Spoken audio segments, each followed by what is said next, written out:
You can start. Oh, Oleg and I were talking about trapping in the cold, eh? And when I was up in Worm Lake, the temperature dropped down to minus 50 Celsius, I guess. Yeah, minus 50 for a while, and I was trapping on snowshoes, and I guess I figured that there had to be something moving out in the country, eh? What So, age you were there over that hey? time? What age? I You. was young. I was 20, 22, 21, 22. Uh-huh. And I And, just did not believe that nothing could be moving in the woods. So I went out every day, and it got colder and colder and colder. And it got down finally to minus 60. And I realized when I got cold fast. what average distance you had covered at that time? Uh, Daily distance. eight, Being checking your trapping eight line miles, 8 miles. My trap line was 10 miles when I was done. So, on snowshoes. yeah, on snowshoes, 16 kilometers. 16 kilometers. Yeah, but it didn't. It's one way or No, it was a big loop. okay. It was a big loop. And I And caught and you did it every day. every day Uh-huh. until by about 10 days, I almost couldn't get up in the morning. My legs were sore, my back was sore, and I was out of wood anyway. I had to go cut wood, so I couldn't go check the trap line. And finally, my woman said, maybe you might just think that nothing's moving when it's that cold. And I guess I finally learned that things don't move that much when it's that cold. But I sure went out a lot. Yeah. And what is your experience for hour days? What distance you cover hour days and Here at the hunt, no, not at the hunt, at your trapping season.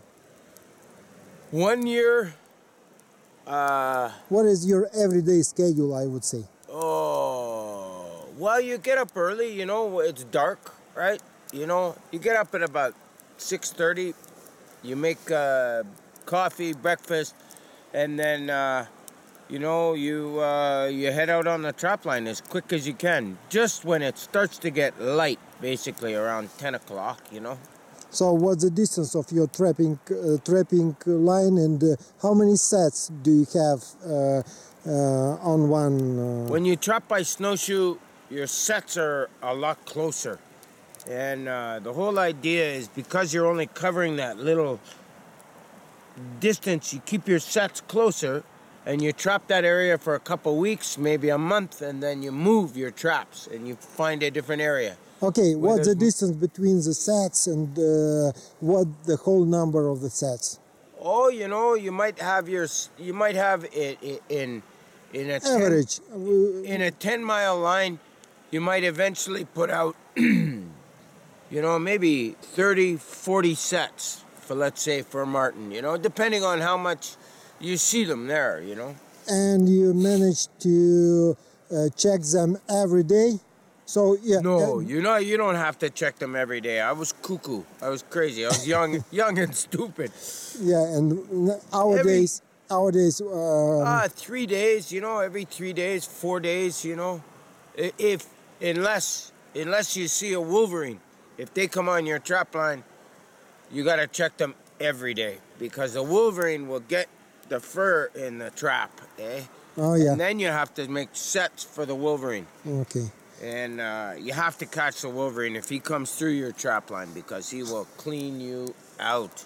How many trap lines you do per season? I would say. Well, Do you have only one, and you or you set let's say 2-3 lines the same time, yeah, and yeah. you checking Yeah, them. often you'll have sometimes 3 or 4 different trails. Oh, yeah, That that's you I have mean. different traps set out. Some trails up in the high country for different critters. Maybe the wolverine going over the pass. You try and set some traps ahead of the wolves before the wolves come through the country. The wolves might come through the country maybe a couple times in the winter. and you try and excuse me, you try and have traps waiting for them. That's the best way to get wolves. Yeah, so if you have 3 lines, so you have 3 lines. every day you know what you should do. Okay. So, Yep. Is it common rule that you have 3 or it's exception? Oh, I think that's that's more because it's when you're snowshoe trapping. That's the way I like to run it. So- Everyone's got their own way. When Yeah. I had a dog team, I run a much longer trap line and tend to have all my traps on that one trap line. How much long? Oh, some of the lines probably 40, 50 miles, 45, 50 miles, so 60 kilometers by dog team, and you do about 10 miles, 16 kilometers every day. And you drive on the sled behind the dogs, or you just go on foot? Well, where I was trapping with dogs was mostly heavy, lots and lots of snow. So you tend to break a lot of trail for the dogs. The dogs pull the toboggan and all the traps and all your gear. And if there's a fresh snow, you got to get ahead of the dog team and snowshoe ahead to break a trail for the dogs.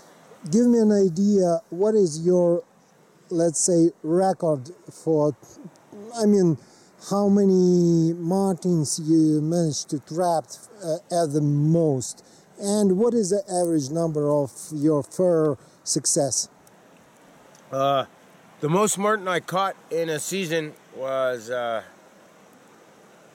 almost 100. 97 marten. 97 martin per a season, you mean 3 months, 4 months, how many? From November 1st to the end of January. Okay. Yeah. Uh-huh. Yeah. And And the average season, what the average number of the average martins number for the typical season? well, where I'm going for this winter up in the North Heart, there it won't be so good for marten. I'd say I'd probably be lucky to get.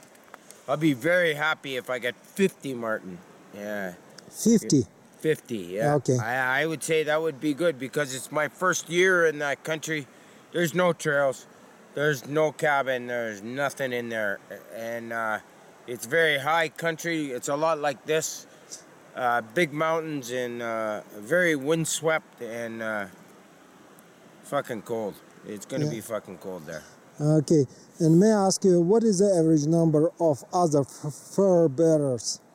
Well, I'm hoping to get a lot of wolves, I'd like to get at least a dozen wolves this winter, I'd probably shoot half of them and trap the other half, I'll set lots of traps out, but I'll bet I end up shooting a bunch of them because there's big wolf packs in there for sure. I know there is. And what about the lynx number? There's no lynx in that country that I know of. Very few. Very few. It's too high and cold. Yeah. And where it is the best country for the lynx trapper? Where there's lots of rabbits, Wherever there's a big rabbit population, you'll find lynx. Do you have on Yukon that kind of area? Down towards the Yukon River. Some fellas do really well by lynx down there for sure. Yeah. What could be the number? Because in Russia it's might be very interesting. Well, facts. I know my buddy up on Stewart there, him and his brother caught over 200 lynx in one season. 200 lynx. Yeah. Wow, it's yeah, they embarrassing. used to put them by the bale.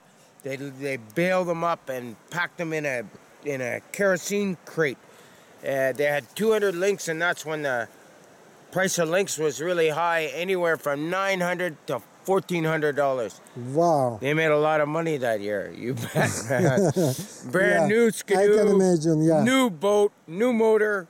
Yeah. That's good trapping. Friggin' right. Yeah. 200 unbelievable. Yeah. Unbelievable. But Yeah. average number, you told me that average number is around 50, between 50 and 100, correct? Well, for martin, yeah.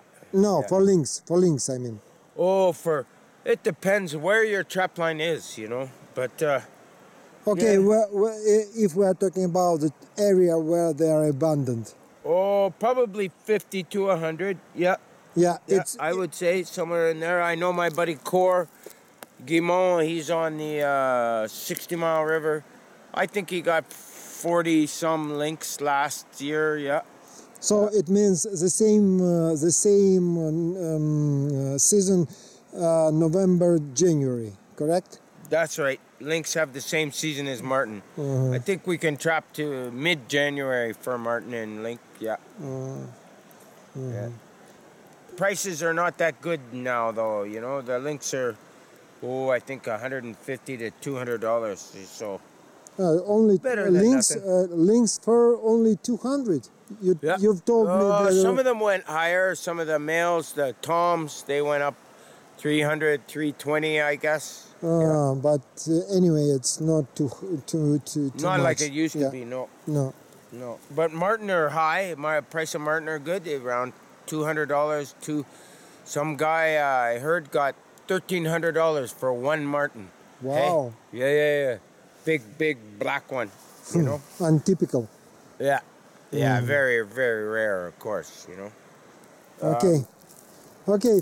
Thank you for your story. Maybe you wanted absolutely. to say some words to our Russian trappers and hunters. Keep trapping and hunting, boys. That's where it's at. That's the key to freedom. Yeah. Thank you, Andrew. All right. Bye. Hopefully I get to see you in Russia sometime. Yeah, you're always welcome.